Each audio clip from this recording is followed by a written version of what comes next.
Oh, Lord have mercy. South Park is back with another biting piece of commentary with a brand new Paramount Plus special in the form of The End of Obesity, centering around the popular off-brand usage of diabetes medications, Ozempic, Wegovy, all of that IGF-4 diabetes meds that has an appetite suppressant effects to it that, yeah, several celebrities have used to great success when it comes to weight loss. Adele, Rebel Wilson, Sharon and Kelly Osbourne, Elon Musk, and a couple of other people, right? But there's been a bunch of success stories based on that. I've covered it a fair amount on my Rumble exclusive health and wellness channel, where I'm not exactly the biggest fan of that. I would just rather see people install good, long-lasting, healthy habits as opposed to just jabbing themselves with random medications with unknown long-term side effects. But that's society at large, the quick fix instant gratification world that we live in, which has also kind of led to the overwhelming obesity epidemic that the Western world has to reconcile with, and is also good comedy fodder for, well, South Park, because nobody else wants to talk about it. Everybody else just wants to say big is beautiful. Oh, you're wonderful at any size. Just the coddling of fat bastards. Where, oh yeah, if Austin Powers, because rumors of a fourth Austin Powers have been out there for a long time, fat bastard couldn't be a bad guy. Even though at the end of Goldfinger, the worst of the three Austin Powers films, he had lost all of his weight because he went on the Subway diet, which I don't know if they would make that joke anymore, knowing what happened with Subway and all that stuff. Less said about Jared Fogle, the better. But how, a shrunken fat bastard is beautiful regardless of the amount of excess skin that he has. But no, just an in his prime fat bastard. Have to have a character study about how he eats because he's unhappy, and he's unhappy because he eats. But that's the rest of Hollywood. We're going to be talking about South Park and the fact that they're just going straight at it, okay? And when it comes to these Paramount Plus specials that they've been putting out over the past 18 months or so, and I understand that they go back a little bit further, but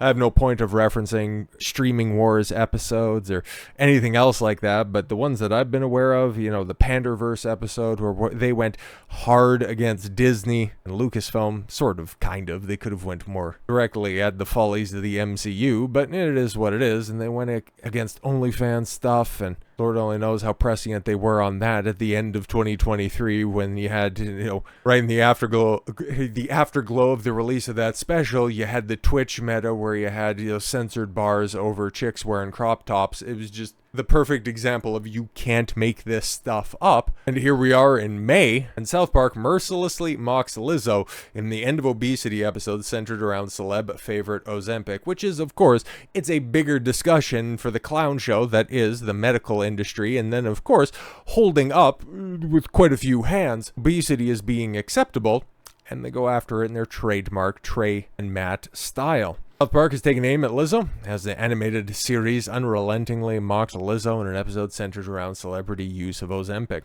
The newly released episode is titled The End of Obesity, and it was released this week just as it was revealed what weight loss drug Scott Disick is on. Whatever.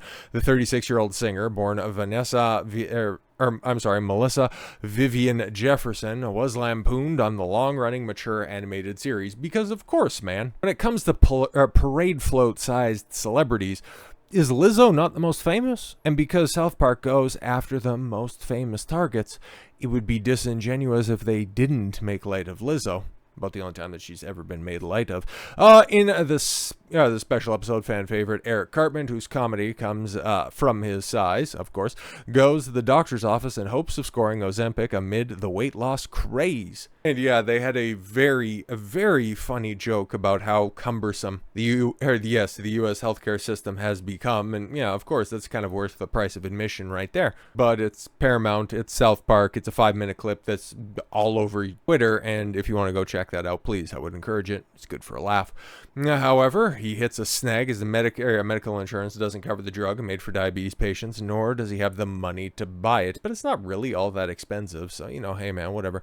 Doctor feels bad for Eric and tells him, I'm going to write you a prescription for Lizzo. She's a really good singer who talks about body positivity and is being happy with the way that you look.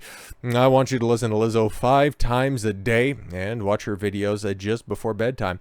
I'm afraid you'll have to be be on Lizzo for the rest of your life, talking about Big Pharma and how they never want to offer a solution. They just simply want to make another long-term customer. Like I said, it's pretty great, pretty cutting.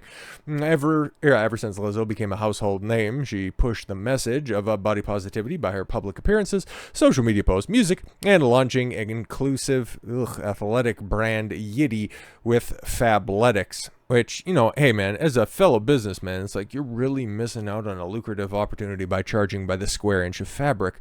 However, later in the episode, Cartman declares rich people get Ozempic, poor people get body positivity. I mean, the special South Park, The End of Obesity, is now up for streaming on Paramount Plus. And yeah, if you are one of the few people left subscribing to that, or if you know certain people like good old Captain Jack Sparrow, please, if you like certain type of comedy and you're a fan of South Park, you've probably already seen it, and you've probably already seen the highlight of Lizzo freaking out about it. Okay, Lizzo's worst fear comes true with South Park. The End of Obesity reference as real funny.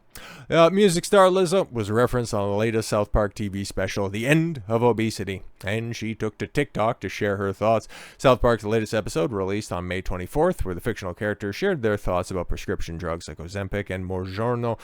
I know Wegovy's the other big one, but yeah, Mounjaro. I think it uses different medication, but yeah, they all accomplish the same thing, right? Being used to help people lose weight. In the special, Sharon Marsh, Stan's mom, was explaining to a friend that she was so ashamed for not having the willpower to work out and eat less and lose weight. Yeah, exactly, you know, instilling good habits. She explained that her doctor wouldn't prescribe Ozempic or Mounjaro due to insurance reasons, but had found a new drug called Lizzo. Don't you know, Sheila? It's a whole new drug for people who can't afford Ozempic or Mounjaro, said Marsh. I can control all my cravings to be thinner with Lizzo. The show then cut to a commercial-style clip featuring Marsh and a few others, with the narrator sharing information about the Lizzo medicine, which we actually have the clip itself. The reason we can play it right here is because Lizzo's reacting to it. It's hilarious, by the way, but shout out to Colin Rugg for clipping this and setting all this stuff up. Lizzo says she's that bitch. After reacting to the new South Park episode, they made fun of her for her weight. In the episode, South Park came out with a replacement for Ozempic that makes you not care about your weight.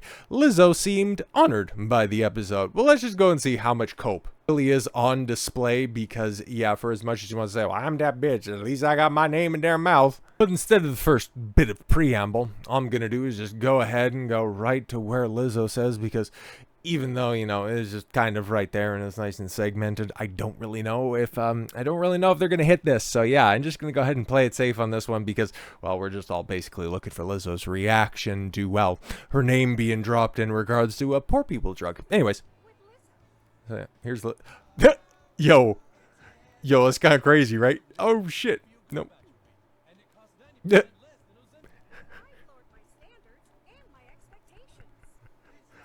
Now, does that look like the face of somebody that is super happy that at least, hey, I'm getting referenced, right?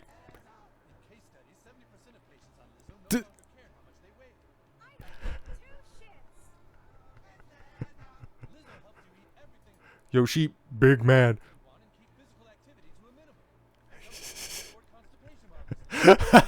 Yo, that's the face of many a hot dog has seen before its ultimate demise.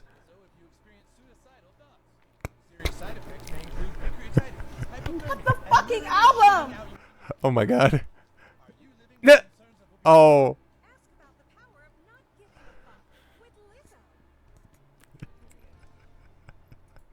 Yo, man, I just imagine picking on just a regular person like this. Okay, if it wasn't for somebody who is just, well, also, you know, what happened to all of those defamatory accusations from former backup dancers who were saying that they were making backup dancers do questionable acts, and Lizzo was retiring from music and all this stuff? It's like, what could be perceived as quote-unquote attacks? Well, it's just simply a little bit more palatable now, all things considered. But here we go. That's crazy. I just feel like, damn, I'm really that bitch. Yep, see, oh no, yeah, the face that we seen back here, oh my god, no, but I'm really, you know, hey guys, I'm really that bitch. Like, damn, I'm really that bitch. I'm really that bitch. I really showed the world how to love. Yeah, you showed them how big mad you are and how you're coping hard.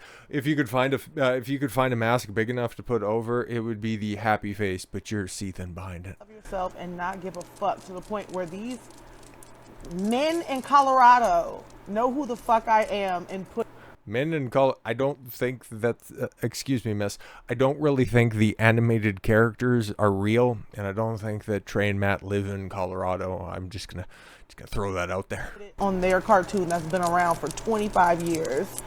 I'm really that bitch, and I'll show y'all how to not give a fuck, and I'm gonna keep on showing you how to not give a fuck. So vulgar. Oh, Lizzo, bitch. You know, normally you'd think a classically trained singer would be able to, hold a note, but here we are. The only thing that she can probably hold is a hoagie. Good on her for at least being somewhat of a decent sport, I guess, kind of, but coping super hard in the aftermath. But I think the bigger point of conversation is South Park bringing this stuff to light because, hey man, they really did end up kicking off quite a bit of change with that Into the Panderverse episode, really making Bob Iger and Kathleen Kennedy more of a household name outside of the people that follow the entertainment industry who, people have had their problems, that's putting it lightly, with Kathleen Kennedy since 2015 and Bob Iger for as long as he's been around, making his ill-advised statements and running the once great Disney completely and totally into the ground. Now, more people understand the problems that are going on over there as reflected in the dwindling box office results for Disney and specifically Lucasfilm. So perhaps this special, because Lizzo ends up granting it a bit of a signal boost, hopefully it ends up doing a little bit more. Or A, raising awareness. Obviously, the Big Pharma industrial complex, and that's a big problem in and of itself. But then, of course, just these lazy way out fat loss jabs and the absurdity of the body positivity movement, which, that's kind of fallen out of vogue with a lot of people, but there's still quite a few people that are very much asleep on this issue. So good on South Park for legitimately taking these chances, because anytime that you're trying to hold a woman accountable, even one as famous and relatively despicable as Lizzo, you put yourself directly in the line of fire of so many people out there. So the fact that they just simply made these jokes, that's definitely showing a step in the right direction. I just want to see the long-term changes associated with this, because for as much as the entertainment industry is starting to at least wake up from its self-induced slumber it put itself in over the past few years, waking up society to the fact that, all of these, weight loss jabs, all of this body positivity shit, really ain't it. If you want to talk about she's that bitch, she should at least be a little bit more on the nose about it and say she's those bitches. So with all that said, thank you all very much for the gift of your time. I've been Don Consuelo. I want you to follow your gut and get after it. Take care, everyone.